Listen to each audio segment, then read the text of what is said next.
ये सन की माँ अपनी बेटी को जबरदस्ती बेली डांस सिखाने के लिए सबसे पहले अपनी बेटी के हाथ पकड़कर उसकी पीठ पर पैर रखकर उसके हाथों को जोर से मरोड़ने लग जाती है, जिससे होता ये है दोस्तों कि बहुत ज्यादा प्रेशर की वजह से इसकी बेटी की रीढ़ की हड्डी टूट जाती है। ऐसा होने पर लड़की अब एक जिंदा लाश बन चुकी थी, क्योंकि वो हल्का सा भी हिल नहीं पा रही थी। अब इस लड़की की सन की माँ ऐसा करने पर भी यही नहीं रुकती, वो अपनी बेटी में एक मैकेनिज्म फिट करके उसे पूरी तरीके से एक डॉल में बदल देती है और तब से ही ये लड़की एक मशीनी डॉल की तरह डांस करती रहती है। इसके 10 साल बाद कुछ लोग सस्पेंस के चलते इस हवेली में एंटर करते हैं और उन्हें इसी हवेली में इसी लड़की की डॉल दिखती है, जिस पर एक कपड़ा लगा हुआ था। इनमें से एक लड़का इस डॉल पर से जैसे ही कपड़ा हटाता है, ये देखते हैं कि ये डॉल एक लड़की है जिसका चेहरा अभी तक जवान है। तभी इन्हीं में से एक लड़की उस मैकेनिकल मशीन में चाबी डालकर जैसे ही घुमाती है तो ये डॉल लड़की रोबोट डॉल की तरह डांस करना शुरू कर देती है। डांस के खत्म होने पर उस डॉल लड़की को एहसास होता है कि कोई न कोई जरूर उसके आसपास है। अब क्योंकि उस डॉल लड़की की आंखें बंद थी, इसलिए वो अपने चारों तरफ सूंघने लग जाती है, जिससे उसे लूसी नाम की लड़की की सुगंध आ जाती है और वो उछलकर उसका गला दबाने लग जाती है। लेकिन लूसी काफी स्ट्रॉन्ग होने की वजह से वो इस डॉल लड़की को खुद से दूर धकेल देती है। अब आगे इस कहानी में क्या क्या होता है, चलिए देखते हैं दोस्तों। तो कहानी की शुरुआत में हमें एक सिटी को दिखाया जाता है जहाँ पर बहुत सारे बच्चों के मिसिंग पोस्टर छपे होते हैं। जिसके बाद हमें लूसी नाम की लड़की को दिखाया जाता है जिसकी दोनों आंखों का कलर अलग अलग होता है। लूसी अपनी मेडिकल ट्रेनर मिसेस विल्सन का इंतजार कर रही होती है, जो उसको होम नर्स बनने की प्रैक्टिकल ट्रेनिंग देगी। आज लूसी का ट्रेनिंग में पहला दिन होता है, इसलिए वो थोड़ा नर्वस फील कर रही होती है। कुछ देर बाद ही वहाँ पर मिसेस विल्सन आ जाती हैं। फिर लूसी मिसेस विल्सन के साथ उनके पहले पेशेंट का ट्रीटमेंट करने के लिए निकल जाती है। रास्ते में मिसेस विल्सन लूसी की दोनों आंखों का अलग अलग रंग होने के बारे में पूछती है। इस पर लूसी उसे बताती है कि उसके साथ ये बचपन से है। मिसेस विल्सन उसे उसकी आंखों को देखकर बताती है कि जिनकी भी आंखों का रंग अलग अलग होता है उनकी सोल एक्सचेंज हो सकती है। इस पर लूसी उससे कहती है कि वो इन बातों को नहीं मानती और थोड़ी देर में ही वो लोग अपने पहले पेशेंट के पास पहुंच जाते हैं। ट्रेनिंग के पहले दिन मिसेस विल्सन लूसी को समझाती है कि जो पेशेंट हमारे पास नहीं आ सकते उनके ट्रीटमेंट के लिए हमें उनके घर जाना ही पड़ता है। उनके सारे पेशेंट्स ऐसे ही हैं, इसलिए उनके पास उनके पेशेंट्स के घर की चाबी है। पहले पेशेंट को उसकी दवाई और इंजेक्शन देकर ये दोनों अपने अगले पेशेंट के घर चले जाते हैं, जो कि एक बूढ़ी औरत होती है। उसको ट्रीटमेंट देकर ये लोग अपने लास्ट पेशेंट जैसल के घर जाते हैं, जो एक बहुत बड़ा ओल्ड मेंशन और जो जंगल के बीच में मौजूद होता है। मिसेस विल्सन लूसी को कार में बैठे रहने का कहकर उस मेंशन में चली जाती है, क्योंकि जैसल थोड़ी अलग है। बहुत देर तक मिसेस विल्सन के वापस न आने पर क्यूरियोसिटी के चलते लूसी उस बड़े से मेंशन में चली जाती है, जिसकी सारी खिड़कियों को कपड़ों से ढका होता है। जब लूसी अंदर जाती है तो देखती है कि उस मेंशन में बहुत सारी तस्वीरें और जानवरों की मूर्ति लगी होती है। मिसेस विल्सन को ढूंढते हुए लूसी एक रूम में जाती है, जहाँ पर वो मिसेस विल्सन को जैसल का खून बदलते हुए देखती है। उसे वहाँ देखकर मिसेस विल्सन खुश हो जाती है, जिसके बाद वो लूसी को जैसल के बारे में बताती हैं कि जैसल बहुत समय से कोमा में है और वो जब जवान थी तो इस एरिया की मशहूर डांसर हुआ करती थी, जो बहुत सारे बच्चों को डांस की ट्रेनिंग भी दिया करती थी। वहाँ पर अंधेरा होने के चलते लूसी वहाँ की एक खिड़की खोल देती है। जैसल को देखकर लूसी मिसेस विल्सन के गले में रखी एक अजीब सी चाबी के बारे में पूछती है। इस बारे में मिसेस विल्सन उसे बताती है कि जैसल बहुत अमीर है। उसकी पहले एक बच्ची थी जो बोल नहीं सकती थी, जिसकी किसी वजह से मौत हो गई थी, जिसके बाद उसकी ऐसी हालत हो गई और उसे कहीं से पता चला था कि इस घर में जैसल ने खजाना छुपा रखा है, तो ये चाबी उसी की हो सकती है। उसने कई बार उस खजाने को काफी ढूंढने की कोशिश की, लेकिन उस खजाने तक वो कभी नहीं पहुंच पाई, जिसके बाद वो दोनों वहाँ से निकल जाते हैं। मिसेस विल्सन लूसी को उसकी बताई हुई जगह पर छोड़ देती है और अपने घर की तरफ जाने लगती है। हम देखते हैं कि मिसेस विल्सन रास्ते में एक लड़की को किडनैप करके ले जाती है, जिससे हम जान सकते हैं कि शहर में हो रही किडनैपिंग में इसका हाथ है, क्योंकि जिस बच्ची को इसने किडनैप किया था उसकी उम्र के बच्चों की मिसिंग खबरें शहर में छपी हुई थी, जिसके बाद वो घर जाकर उस बच्ची को मारकर उसका खून निकालती है। वहीं दूसरी तरफ लूसी अपने बॉयफ्रेंड विलियम से मिलने जाती है, जो पोर्ट पर काम करता है। थोड़ी देर बाद दोनों एक बार में जाते हैं, जहाँ पर विलियम का भाई बेन काम करता है। वहाँ पहुंचकर विलियम लूसी से उसके नर्स बनने के पहले दिन के बारे में पूछता है कि उसका दिन कैसा रहा। इस पर लूसी उसे अपने आज के दिन के बारे में बताती है, जिसमें वो विलियम को बताती है कि उसे उसकी ट्रेनर ने बताया था कि जंगल के बीच में रहने वाली एक बूढ़ी औरत के घर में एक जगह पर बहुत सारा खजाना छुपा हुआ है। ये सुनकर विलियम उत्साहित हो जाता है और उससे इस खजाने को ढूंढकर चुराने को बोलता है, जिससे लूसी नाराज हो जाती है और वहाँ से जाने लगती है। विलियम उसे बताता है कि हम दोनों का इन थोड़े से पैसों से कुछ काम नहीं बनने वाला, क्योंकि वो कम पैसों के लिए काम करते करते थक चुके हैं, इसलिए हमें अपनी आगे की जिंदगी के लिए बहुत सारा पैसा चाहिए होगा। विलियम उसे बोलता है कि हम दोनों के घर की कंडीशन काफी खराब है और तुम्हारे डैड भी अब बूढ़े हो चुके हैं और आगे जाकर तुम्हें तुम्हें भी बहुत सारे पैसों की जरूरत पड़ेगी, इसलिए तुम्हें ठंडे दिमाग से सोचने की जरूरत है। जब लूसी घर जाती है तो देखती है कि उसके डैड किसी औरत से बात कर रहे हैं। ये देखकर लूसी को काफी बुरा लगता है, क्योंकि उसकी मॉम को मरे हुए थोड़ा ही समय हुआ है। जब वो अपने डैड से इस बारे में बात करती है तो उसके डैड उसे बताते हैं कि ये औरत उसकी बचपन की दोस्त है और वो उससे मिलने जा रहा है। अपने डैड के जाने के बाद लूसी खजाने की चोरी में शामिल होने के लिए विलियम को कॉल कर देती है, क्योंकि वो भी अब अपने हालातों से तंग आ चुकी थी। और अब विलियम, लूसी और बेन उसी रात को एक कार में मिलते हैं और वहाँ से जैसल के मेंशन की तरफ निकल जाते हैं। जैसल के घर से थोड़ी दूर पहले ही ये लोग अपनी कार खड़ी कर देते हैं और लूसी बेन और विलियम को जैसल के घर की तरफ ले जाने लगती है। लेकिन रास्ते में ही लूसी को जमीन पर ही एक अजीब सी हरे रंग की लाइट दिखती है, जिसे वो हाथ लगाकर चेक करती है तो वो लाइट वहाँ से गायब हो जाती है। ये देखकर उन लोगों को कुछ समझ नहीं आता, जिसे वो इग्नोर कर जैसल के मेंशन की तरफ निकल जाते हैं। उस मेंशन की दीवार कूदकर ये तीनों मेंशन तक पहुँच जाते हैं, लेकिन उन्हें इसके अंदर जाने का कोई रास्ता नहीं मिलता। इसलिए बेन और लूसी विलियम को वापस लौट जाने के लिए कहते हैं, लेकिन विलियम उनकी बात नहीं सुनते हुए अंदर जाने का रास्ता ढूंढने लगता है। उसे मेंशन के बेसमेंट में जाने का रास्ता मिल जाता है, जिससे वो मेंशन के अंदर जा सकते हैं। जिसके बाद बेसमेंट में जाते ही ये तीनों सीढ़ियां चढ़ते हुए मेंशन के ग्राउंड फ्लोर पर चले जाते हैं। बेसमेंट में इन लोगों को वहाँ पड़े बहुत सारे सामान मिलते हैं, जो काफी समय से वहाँ पड़े जंग खा रहे होते हैं। और जब वो मेंशन के हॉल में चेक कर रहे होते हैं, तभी बेन वहाँ पड़े एक वुल्फ के स्टैचू को देखकर डर जाता है। जिसके बाद ये तीनों वहाँ से आगे जाने लगते हैं, लेकिन इन्हें ये देखकर थोड़ा अजीब लगता है कि यहाँ पर हर छोटे से छोटे दरवाजे पर ताला लगा हुआ है। फिर ये लोग बिना आवाज करते हुए फर्स्ट फ्लोर पर चले जाते हैं, जहाँ पर इन्हें एक बच्ची का कमरा दिखता है। लूसी इन्हें बताती है कि ये कमरा जैसल की बेटी का हुआ करता था, जिसे मरे हुए सालों बीत चुके हैं और वो बोल भी नहीं सकती थी। तभी उन दोनों को विलियम पास के कमरे में बुलाता है। जब वो अंदर जाते हैं तो देखते हैं कि वहाँ पर 4 एनिमल डॉल्स हैं। जब वो इनके बारे में बात कर ही रहे होते हैं, तभी एक पुतला एकदम से उनकी तरफ घूम जाता है, जिसे देखकर ये तीनों डर जाते हैं और इसे इग्नोर कर वहाँ से आगे की तरफ जाने लगते हैं। आगे जाने पर उन्हें एक दरवाजा मिलता है जो लॉक्ड होता है। विलियम को लगता है कि खजाना इसी दरवाजे के पीछे होगा, लेकिन इसकी चाबी उनके पास नहीं है। इस पर लूसी उन्हें बताती है कि उसने जैसल के गले में एक चाबी देखी थी, शायद वो इस दरवाजे की चाबी हो सकती है। इसलिए ये तीनों चाबी लेने के लिए टॉप फ्लोर पर मौजूद जैसल के कमरे में जाने लगते हैं। जैसल के पास पहुंचकर वो देखते हैं कि वो सो रही है और उसे ऑक्सीजन मास्क लगाया हुआ है। जिसके बाद लूसी बड़े आराम से जैसल के गले से उस चाबी को निकाल लेती है और उसे विलियम को सौंप देती है। लेकिन जब विलियम इस चाबी को बंद पड़े दरवाजे में लगाता है तो वो दरवाजा अभी भी नहीं खुलता। जिसके बाद बेन उस दरवाजे को ही तोड़ देता है। अंदर जाने पर विलियम को जब खजाना नहीं मिलता तो उसे गुस्सा आने लगता है, लेकिन उसी कमरे में उन्हें एक लड़की की डॉल मिलती है, जिसे कपड़े से ढका हुआ था। और जब वो उस कपड़े को हटाते हैं तो देखते हैं कि वो डॉल नहीं, असल में एक लड़की ही है, जो जैसल की बेटी की डेड बॉडी है। जिसे देखकर लूसी समझ जाती है कि ये ही जैसल का खजाना है, जिसे उसने छुपा कर रखा हुआ है। तभी विलियम देखता है कि जिस प्लेटफॉर्म पर ये डेड बॉडी रखी हुई है, वहाँ पर एक लॉक है। इस पर जब लूसी उस चाबी को उसमें लगा के घुमाती है, तभी उस कमरे की लाइट अचानक से चालू हो जाती है और जिस प्लेटफॉर्म पर वो डेड बॉडी खड़ी होती है वो रोटेट होने लगता है और एक अजीब सा म्यूजिक वहाँ पर बजने लगता है। ये देखकर तीनों बहुत ज्यादा डर जाते हैं, जिससे विलियम उस डॉल को मुक्का मार देता है। इससे उसकी गर्दन झुक जाती है, लेकिन उसकी गर्दन उसी समय अपने आप सही हो जाती है और ऐसा होते ही वहाँ बजने वाला म्यूजिक भी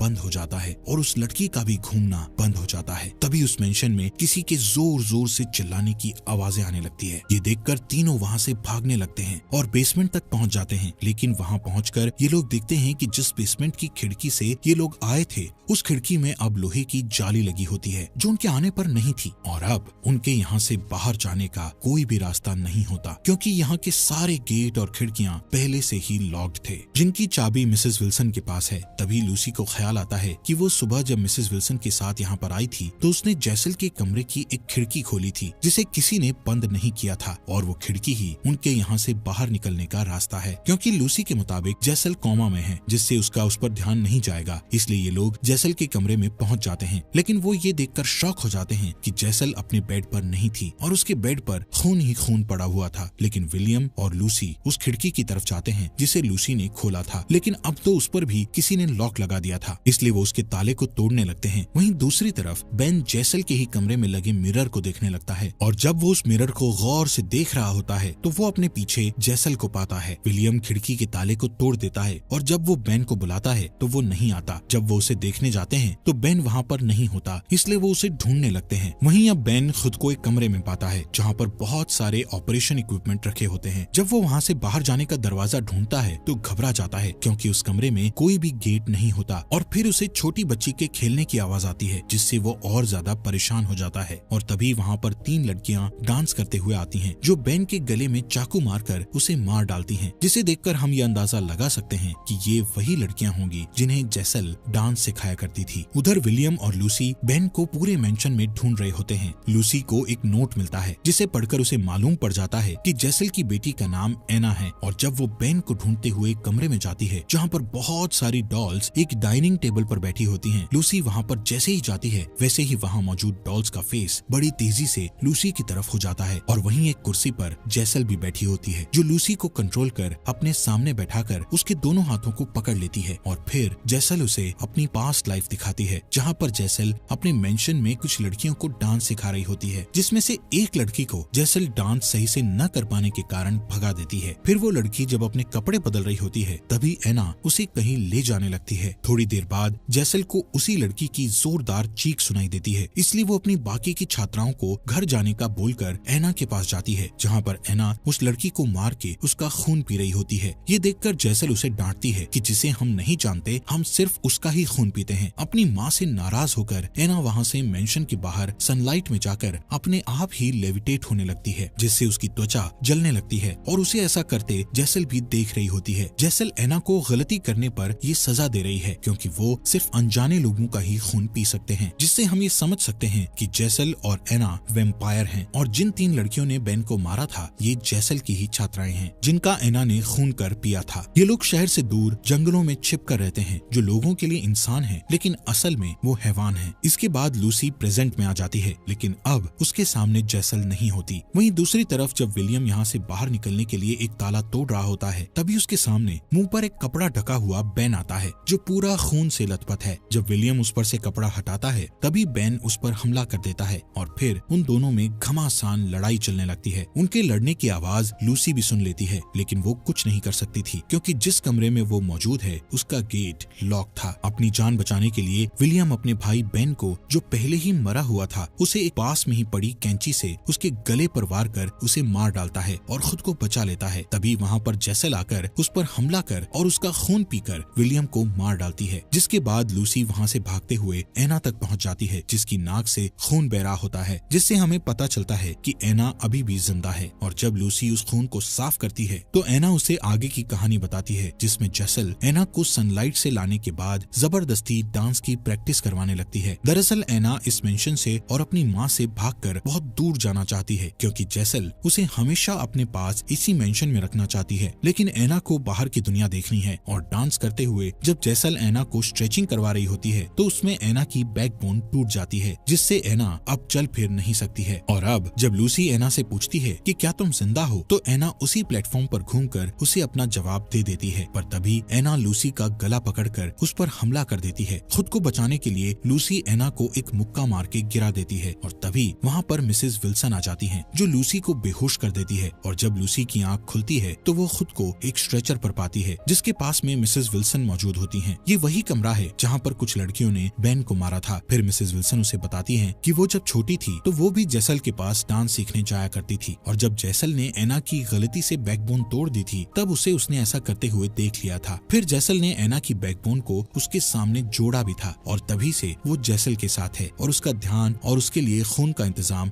वही करती है। साथ ही उसने उसके वेम्पायर होने के बारे में किसी को भी नहीं बताया था। अब कहानी प्रेजेंट में आती है जहाँ जेसल एना को ऑपरेशन रूम में लेकर आती है, जिसके बाद जेसल लूसी के पेट पर अपने नाखून से कट लगाती है और फिर एक मरे हुए कीड़े पर मंत्र फूंक कर उसके पेट में डाल देती है। सेम ऐसा ही वो अपनी बेटी एना के साथ करती है। इसके बाद जब जेसल लूसी की आंखों को सील कर रही होती है तभी उसको अपनी माँ की सोल पास में खड़ी हुई दिखती है। उसकी आंखों को सीलने के बाद जेसल अपना रिचुअल परफॉर्म करती है जिसमें थोड़ी देर लूसी और एना के हवा में झूलने के बाद दोनों के मुंह से वो कीड़ा जिंदा होकर एक दूसरे के मुंह में जाकर अदला बदली करते हैं। और फिर थोड़ी देर बाद मिसेस विल्सन लूसी को जेसल के पास लाती है। जब लूसी एक मिरर में खुद को देख रही होती है तब हम देखते हैं कि अब उसकी दोनों आंखों का कलर सेम हो चुका था, जबकि मूवी की शुरुआत में उसकी दोनों आंखों का कलर अलग अलग था। इससे हम समझ सकते हैं कि उस रिचुअल को परफॉर्म कर जेसल ने लूसी और एना की सोल की अदला बदली कर दी थी। मतलब कि अब लूसी की बॉडी में एना की सोल रहेगी और एना की बॉडी में लूसी की। ये सब जैसल ने अपनी बेटी एना के लिए किया होता है ताकि वो उसके साथ फिर से डांस करे और हमेशा उसके साथ रहे। इसलिए जैसल एना को फिर से उसके सामने डांस करने को बोलती है, लेकिन एना को अब कोई डांस नहीं करना था, जिससे वो गुस्सा हो जाती है। और जब मिसेस विल्सन जैसल के इशारे पर एना को जबरदस्ती डांस करने का इशारा करती है तो एना उसकी जेब से ही सिजर्स निकालकर उसके गले में घोंपकर उसे मार डालती है और फिर एना अपनी माँ यानी जैसल को भी उसके गले में घोंपकर उसे मार डालती है। और अब एना अपनी पहले वाली बॉडी जिसमें जैसल ने लूसी की सोल डाली थी उसे देखने जाती है। वहाँ जाकर वो उसकी आंखों की सील को खोलती है और उसे अपना खून पिलाकर होश में लाती है। फिर लूसी अपने आप को एना की बॉडी में देखने लगती है और जब वहाँ से दोनों लोग जाने लगते हैं तो उन दोनों पर जैसल फिर से हमला कर देती है। मतलब वो अभी तक मरी नहीं थी। जिसके बाद एना उसे टॉप फ्लोर से ग्राउंड फ्लोर पर फेंक देती है, लेकिन वो अभी भी नहीं मरी होती। इसलिए एना और लूसी जैसल के मुंह को एक साइड से पकड़कर उसका जबड़ा फाड़ देते हैं, जिससे जैसल अब परमानेंटली एक गहरी नींद में सो जाती है जो उन्हें अब कभी परेशान नहीं करेगी। जब दोनों उसे मारकर मेंशन के बाहर आते हैं तो देखते हैं कि उनके सामने एक अजीब सी लाइट आती है। ये वही लाइट है जिसे हमने मूवी के बीच में देखा था। जिसके बाद उसे अपने हाथ में लेकर लूसी उसे देखकर मुस्कुराती है। उस रात वो दोनों साथ में सो जाती हैं और अगली सुबह दोनों लड़कियां समुद्र किनारे एक पहाड़ की चट्टान पर चली जाती हैं। फिर जब लूसी पर सनलाइट पड़ती है तो वो उड़ने लगती है और उड़ते हुए उसकी बॉडी की स्किन जलने लगती है और कुछ ही देर में वो गायब हो जाती है, जिसे एना मुस्कुराते हुए देख रही थी। ऐसा इसलिए क्योंकि लूसी को भी अब इस दुनिया में नहीं रहना था और एना को ये दुनिया देखनी थी। इसलिए दोनों की जब सोल बदली तो उससे लूसी को मुक्ति मिल गई और एना को उसका सपना। और इसी हैप्पी एंडिंग के साथ ये फिल्म यहीं पर खत्म हो जाती है। मूवी काफी सस्पेंस से भरी हुई थी। इस मूवी में लूसी अपने हालातों से तंग आकर विलियम के साथ खजाना पाने निकल जाती है, जो लूसी के लिए मुक्ति का खजाना था और विलियम और उसके भाई बेन के लिए मौत का। जैसल ने अपनी बेटी को डांस कराने के लिए उसकी बॉडी चेंज की, लेकिन एना को तो फ्रीडम चाहिए थी, इसलिए उसे फ्रीडम के लिए अपनी मॉम को मारना पड़ा, जो उस पर काफी जुल्म करती थी। और जब एना, जिसे इस दुनिया को देखना है, वो अब इसकी सैर करने निकल चुकी होती है और इसी के साथ ये मूवी यहीं पर खत्म हो जाती है। दोस्तों, हमारे फॉक्स एक्सप्लेनर हिंदी चैनल को सब्सक्राइब करने के लिए आपका दिल से शुक्रिया।